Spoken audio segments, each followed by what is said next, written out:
everyone. Dr. Frankie here. For those of you that are new, I'm a clinical psychologist with over, it's a long time, over 2 decades of experience in working with adults, singles, families, children.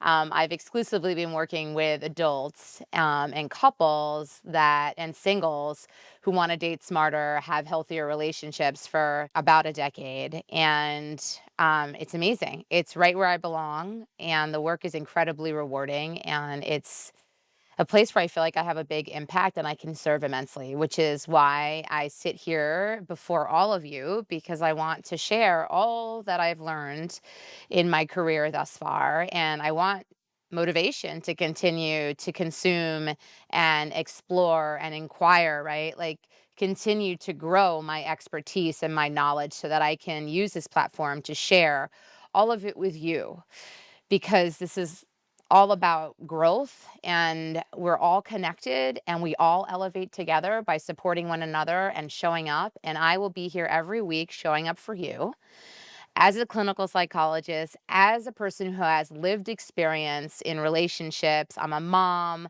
I'm queer, I'm a business owner, CEO, I'm a pet owner.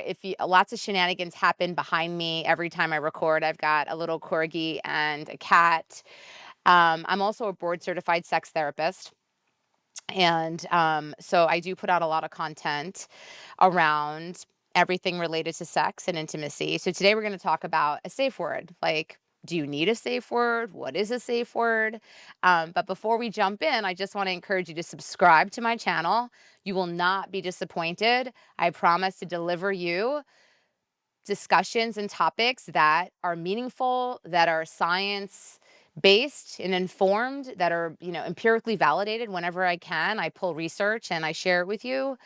And so informative and interesting. And I promise you, they're topics that people are afraid to discuss oftentimes. And we need to be talking about them, and we need to be talking about them from an informed place, an educated place, not to pretend or be an armchair therapist or act as if you know what you're talking about. There's a lot of that going on right now out there, and it is confusing, and people are getting misinformed.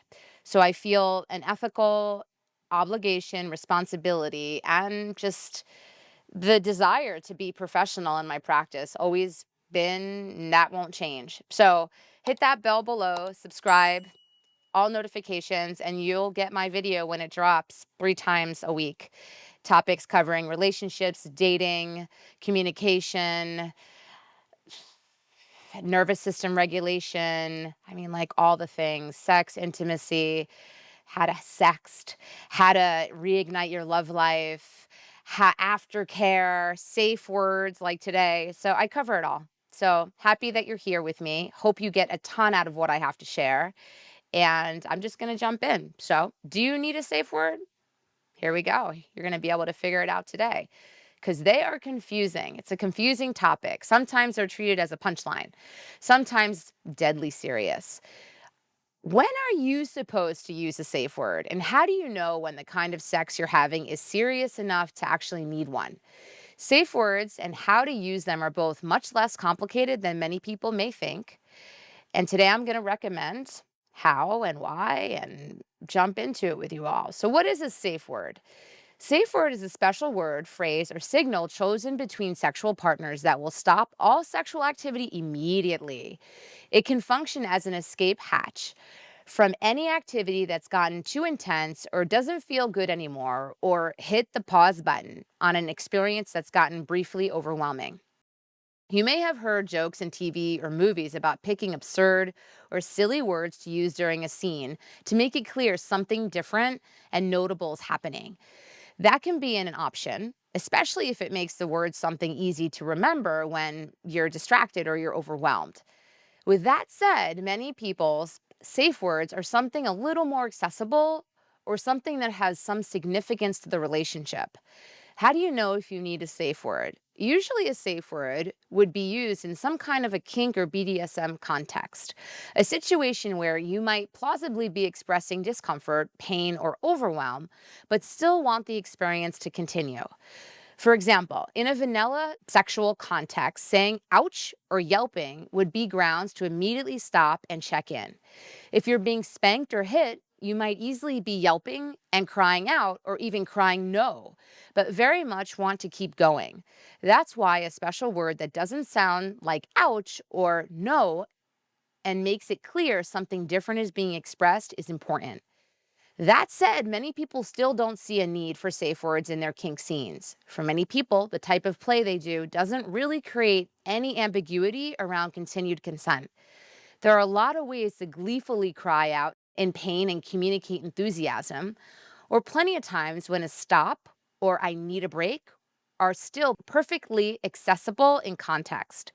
For most people who play with power dynamics during sex, the most important application for safe words is playing with consensual non consent. If you're role playing a rape fantasy, for example, it would be very normal to shout no or stop while actually wanting what's going on to continue.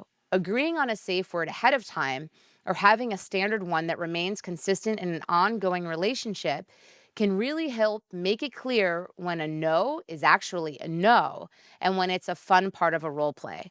Using the spotlight system, for many people, the way you see safe words depicted in media, a goofy code word that gets deployed when things get too heated, doesn't totally make sense for their sex or play life. A popular system that many people use instead of colloquially, I can't even say that word, colloquially, hysterical, they call stoplight system or green, yellow, red. As the name implies, the idea is that at any point, you and a partner can reference any of these colors to communicate succinctly how you're feeling about what's going on. You'd like it to keep going, green. You'd like it to slow down or be mindful of intensity, yellow. Or you want it to stop right away, red. These can all function as kinds of safe words as they're not terms you're likely to be throwing out organically during sex or a scene. And they're both easy to remember and fairly universally understood by their intended meaning, at least in the United States. These spotlight colors don't need to be used in any special or formal way. With a little practice, it's easy to integrate them into your scenes conversationally.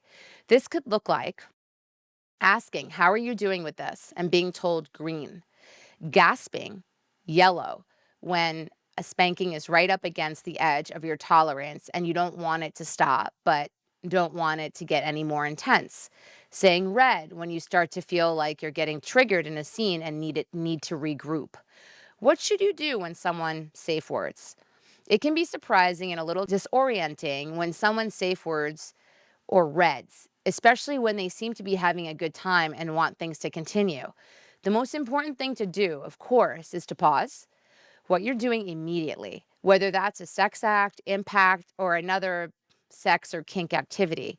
If your partner who's safe worded is restrained or in a constrained position, help them out of it as quickly and gently as possible. After that, it's important to follow your partner's lead. People safe word for all kinds of reasons.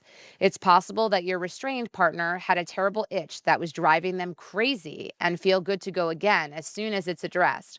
Or it could be that they're feeling emotionally or psychologically distressed and they need significant attention and care.